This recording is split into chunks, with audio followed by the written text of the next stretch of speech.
Hello everyone, and now welcome to Game 1 in a series between Villa versus Xiaokai here on Crystal Kingdom.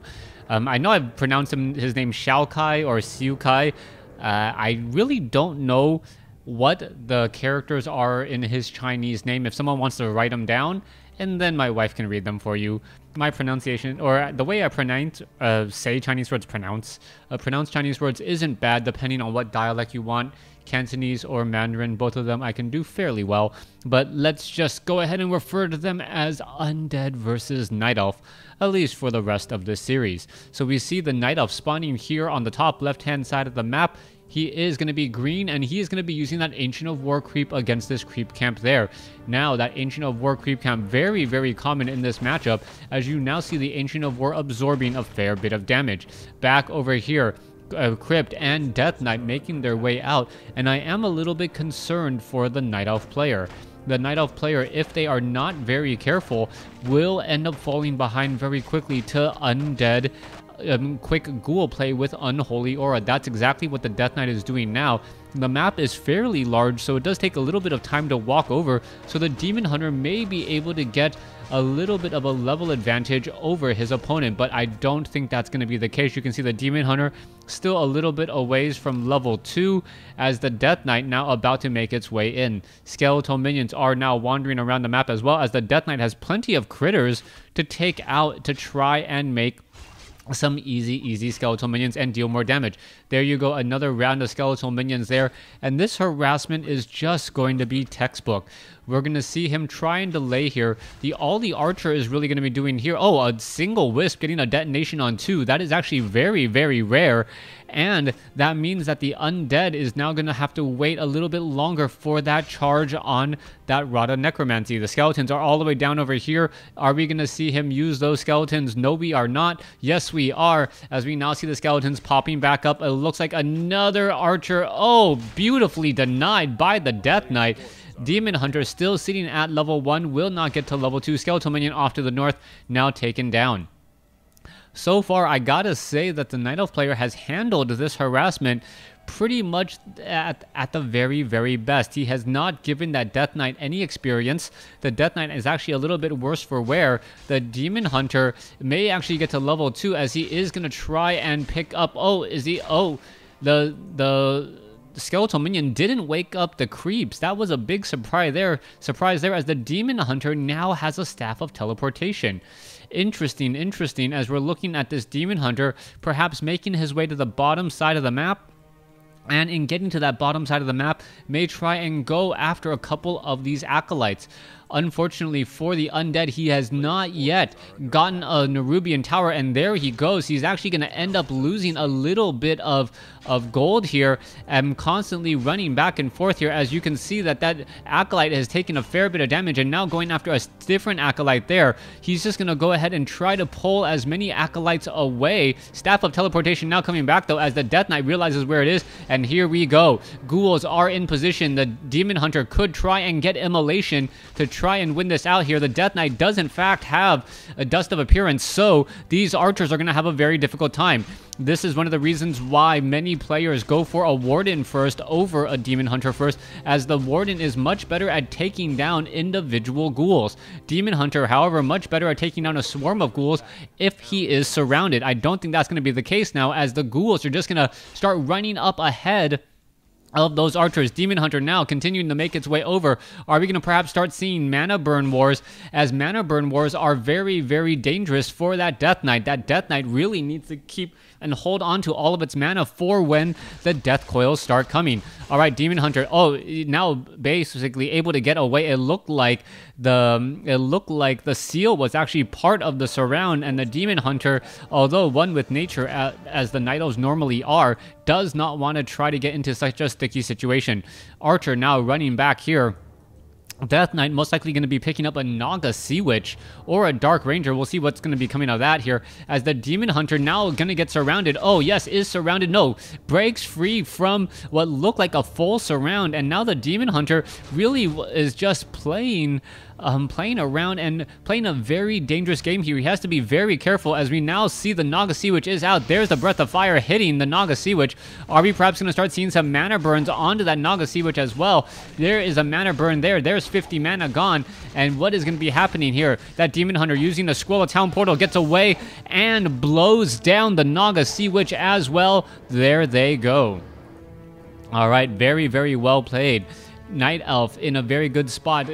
Panda now in a good spot as well. The Panda is the counter to those ghouls, and now the Night Elf wants this game to go short. The longer this game goes, the more ineffective that Panda becomes, as we're going to see a slow transition away from ghouls and into higher hit point units. The Breath of Fire works best when you hit a whole bunch of low hit point units that mass, such as ghouls or footmen. But when we start seeing abominations, obsidian statues, crypt fiends, destroyers especially, that strategy just starts to fall apart. Coming back over here, Panda now trying to get up to level 2, will be able to clear it or get to level 2 once he makes his way over here to the Goblin Observatory. Meanwhile, the Demon Hunter still doing a little bit of chase,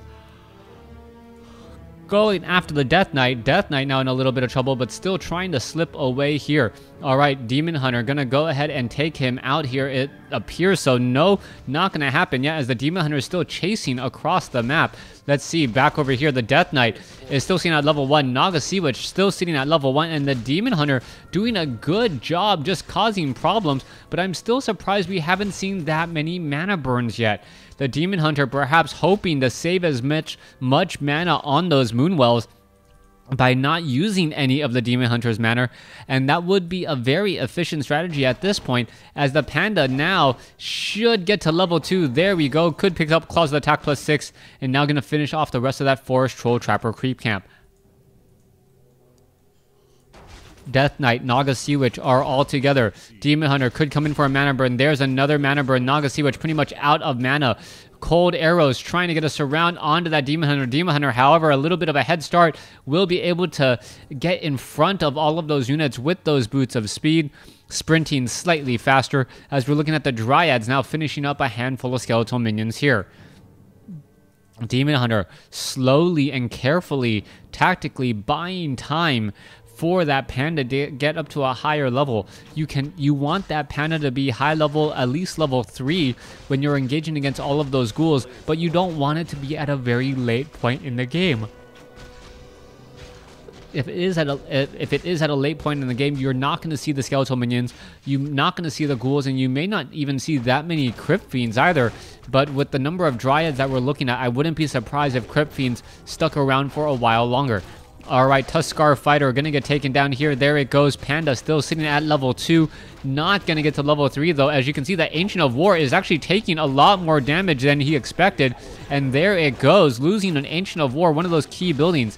Meanwhile, back down over here, Tuskar Fighter gonna get taken down. We now finally have level 2 on both Undead heroes, while the Night Elf is almost at level 3 on the Panda. If the Panda can get to level 3 and in a hurry, that Breath of Fire should end up destroying all of these ghouls here. And the fact that it also does full damage against buildings is just another sign of the versatility and strength that the Panda normally has.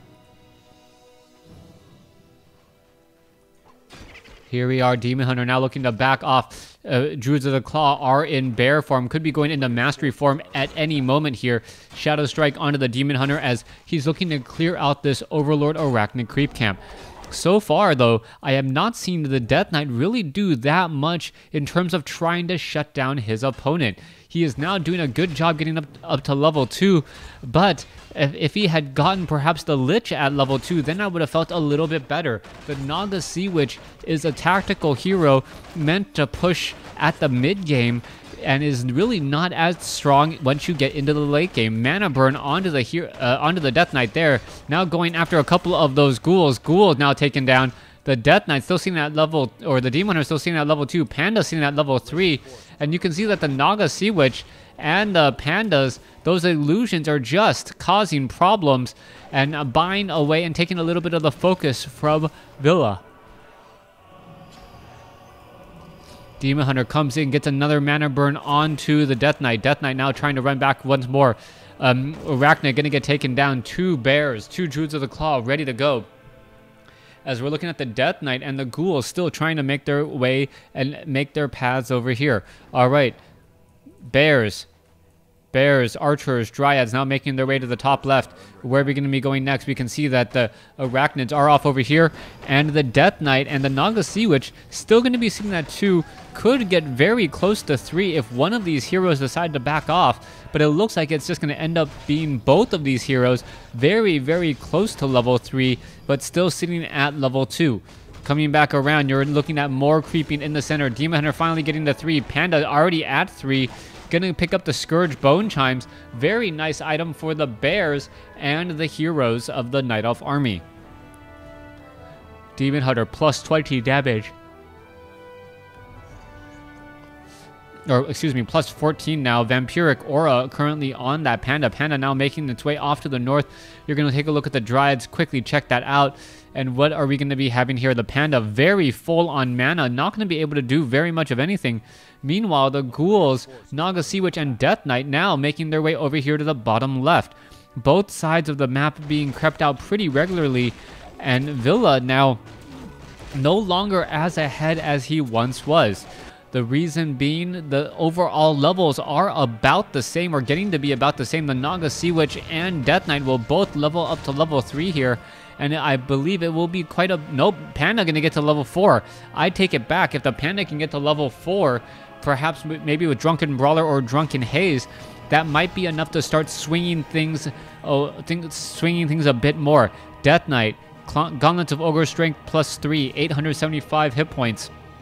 Now taking a look around, wondering where exactly these destroyers could go to try and get a little bit more experience. All right, let's take a look at the Shaman. Gonna get taken down very quickly. You can take a look at that. That Shaman pretty much didn't stand a chance.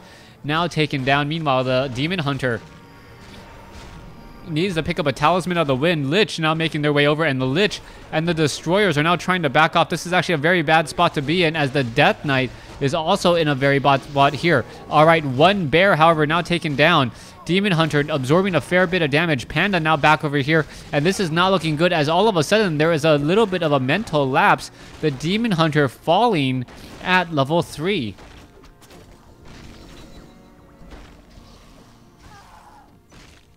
Let's see what that is. This is Talisman of the Wild. Summon Furbolgs. I cannot believe that item is actually being left behind. That is a rather higher tier item that is relatively good. Well, at least to sell in this particular situation, as you don't want to give your opponent additional targets to dispel. Heading back over here. Demon Hunter now running off to the north. Panda is here as well. Dryads, bears, all coming together. Bear down over here. Rejuvenation coming in. This bear probably should just be going back into bear form in a moment. Shade now keeping track if there's any expansions up. And really, the Night Elf army has a bit of an advantage. I believe 54 compared to 58. What, 400 gold compared to 216. So by all intent and purposes, the Night Elf army is actually a little bit behind, but it feels like they've been playing better and should be able to do exactly that once they get that Tree of Life next to this, next to this gold mine and start mining from it.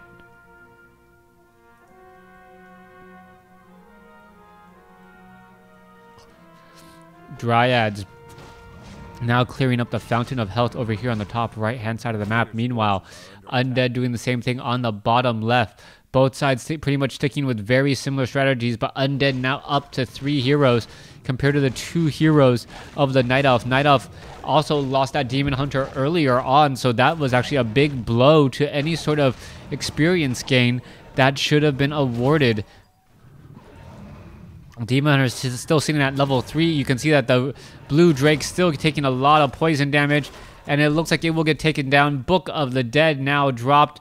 Gauntlets of Ogre Strength 3 now left behind. Replenishment Potion, Mana Potion, some very nice items. As we're looking at all these units perhaps trying to go for an engagement. All right, let's take a look. Demon Hunter. Panda, Breath of Fire, focusing down more units. Bear after bear after bear is falling, though. Death Knight still alive. Panda still alive. Demon Hunter now sent all the way back home. Lich is still alive, I believe. And that Panda just cannot fight back the combined strength of the Undead army here. And this is going to be GG in just a moment. Losing that much and then losing control of the fountain, meaning that the Undead player can now just simply race back into your base with full hit point units while you're still looking to rebuild. Coming back over here, let's take a look. Dryads, Demon Hunter now making their way over. Are we going to see a last-ditch effort? Demon Hunter quickly gets focused down there. Death Coil, Frost Nova. And with that, that's got to be a definite GG. Level 3 Demon Hunter falling about, 30 seconds ago at the 16-minute, 10-second mark. Not even a very, very well-executed fight. Everyone just going into the brawl, and somehow the hero of the Night Elf army was lost as he ventured forth a little bit too far. All right, expansion up to the north. Villa knows that he needs to hang on to this expansion to have any real chance. Perhaps he should have established it earlier. Establishing it earlier allows you to get more gold from it, but it also dictates where you're going to be on the map and change your creep patterns. Now there's no more creeps left on the map, so it's very difficult to creep nearby in order to get some bonus experience. Destroyers now chasing after all of the Dryads and the Panda, but I believe this is going to be it here in just a second. Panda unable to escape. Cold arrows, the frost attack, and there is the game. Thanks for watching. Thanks for listening. Hope you guys enjoyed game 1. Please stay in tune for game number 2.